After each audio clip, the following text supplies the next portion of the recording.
Hello అండి, ఎలా ఉన్నారు? బాగున్నారా? ఈరోజు నేను మళ్ళీ మీ ముందుకి వర్క్ ఫ్రమ్ హోమ్ వీడియో అయితే తీసుకొచ్చానండి. ఇంతకు ముందు చెప్పిన వీడియోలో మాత్రం ఓన్లీ ఫర్ ఉమెన్సే అనమాట. ఆడవాళ్ళు మాత్రమే అని మెన్షన్ చేశాను. బట్ ఇదైతే అలా కాదండి. ఇది మనకి ఎవరైనా చేసేసుకోవచ్చు అనమాట.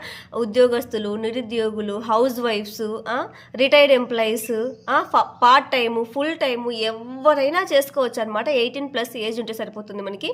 ఇంకొకటి ఏంటంటే మంత్లీ 25 to 30K, 25,000 నుంచి 30,000 వరకు మనకు మనీ ఎర్న్ చేసుకోవచ్చు. అంతకు మించి కూడా మనం సంపాదించవచ్చు. బట్ ఏంటంటే అంతకు మించి మనం సంపాదించాలంటే మనకి ఓపిక, మన ఓపిక మీద పడి ఉంటుంది అనమాట. అంతకు ఎక్కువ రాదని చెప్పండి నేను. ఓకేనా? ఎవరైనా చేసేసుకోవచ్చు. చాలా మంచి ఆపర్చునిటీ ఇదైతే ఫేక్ అయితే అసలు కాదు. ఫేక్ అయితే నేను ఎన్నిసార్లు రాను మీ ముందుకు చెప్పడానికి. ఫస్ట్ ఆఫ్ ఆల్ ఓకేనా? ఎవరికైనా ఇంట్రెస్ట్ అనేది ఉంటే కింద నేను నెంబర్స్ ఇస్తానండి. ఆ నెంబర్స్కి కాల్ చేసి మీరు కనుక్కోండి. నాకు కాదండి, ఓకేనా? కింద నెంబర్స్కి. బాయ్.